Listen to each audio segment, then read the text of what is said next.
That's why so many African Americans today don't realize you may not just be the descendant of slaves, you may be the descendant of this land's original people, reclassified, renamed, and removed. In the next part, we'll uncover how institutions like the Smithsonian helped hide this truth. And why keeping it hidden was never about science, it was always about power. By now, the question is screaming, if the evidence is out there, why haven't we heard about it? Why don't the museums talk about it? Why isn't it in textbooks or documentaries? Because the institutions we trust to tell the truth, museums, universities, governments, and DNA companies, have all played a role in erasing it. Let's start with one of the biggest players, the Smithsonian Institution. In the late 1800s and early 1900s, archaeologists across the US began uncovering giant mounds, ancient burial sites, and artifacts that didn't match the accepted timeline or racial profile. Some of these skeletons had African skull structures. Others were 7 to 9 feet tall.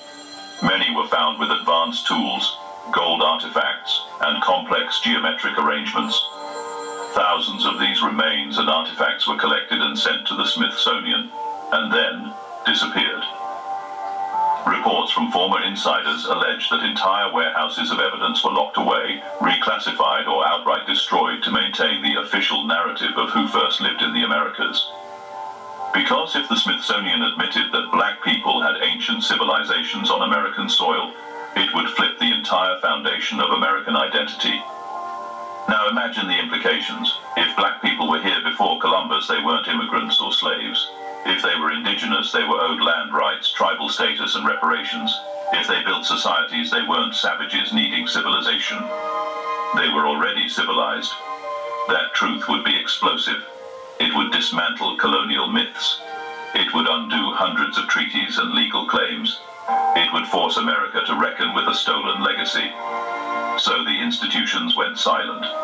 Universities refused to fund research into African remains found in pre-Columbian layers. Professors who questioned the narrative were labeled fringe or fired. Documentary filmmakers were told their work would never get broadcast. And federal laws like NAGPRA, meant to protect native artifacts, were used to seal away ancient remains that didn't fit the... Let's be clear, this isn't just about one cover-up. It's about a system built to protect itself. Because history isn't just written by the victors, it's protected by the institutions that benefited from the lie. And in that lie, you were told that black history began with slavery, that your story started in chains, that you arrived late to the land, owned nothing, and built everything for someone else. But the truth is older than chains, older than ships, older than flags and borders. The truth is that you may have been here first, and the people who knew that made sure you'd never find out. But bones don't lie, and neither does blood. In the next part, we'll show how culture, movies, and public imagery were weaponized to erase the black indigenous identity from the minds of generations. Because if they couldn't bury the truth in a museum basement, they buried it in your perception. They say history is written by the victors. But in America, it was rewritten by designers, filmmakers, and textbook publishers. And the greatest erasure didn't just happen in records or museums. It happened in your imagination.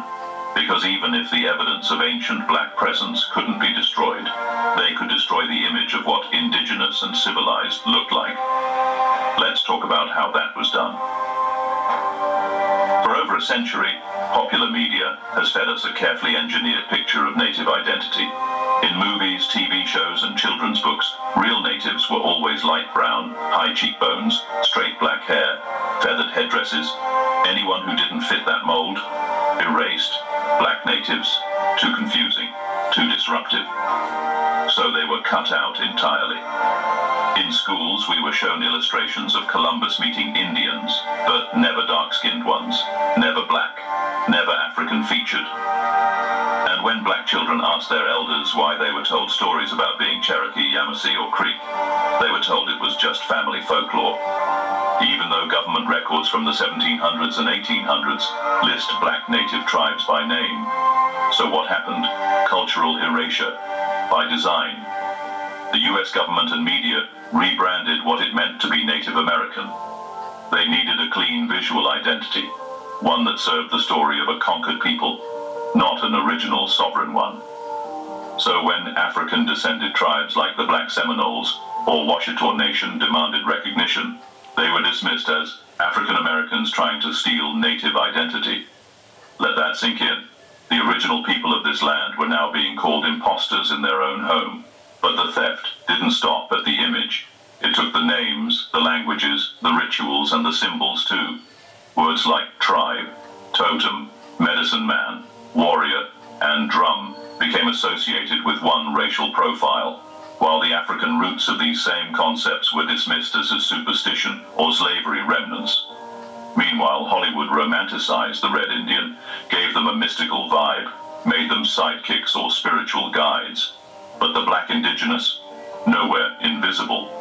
Because their presence rewrote the narrative, and the system can't function if too many people realize black people didn't always come here in chains. Some were already here, some were the original architects of the land, and many still carry that blood in their veins today.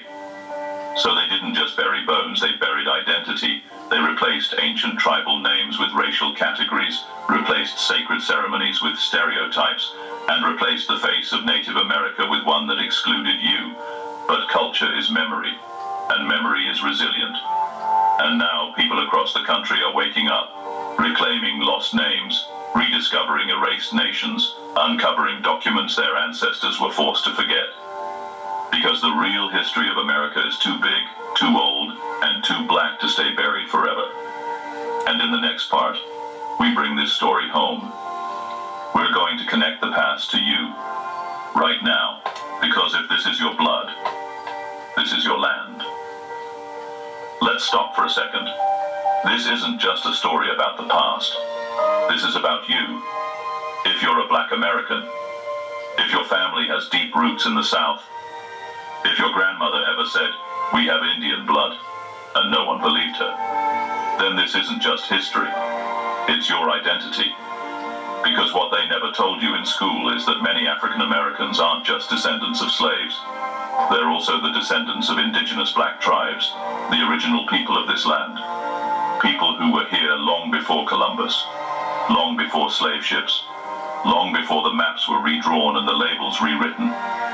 Your ancestors may have walked these forests, built mounds, planted crops, held ceremonies, and governed nations right here on American soil.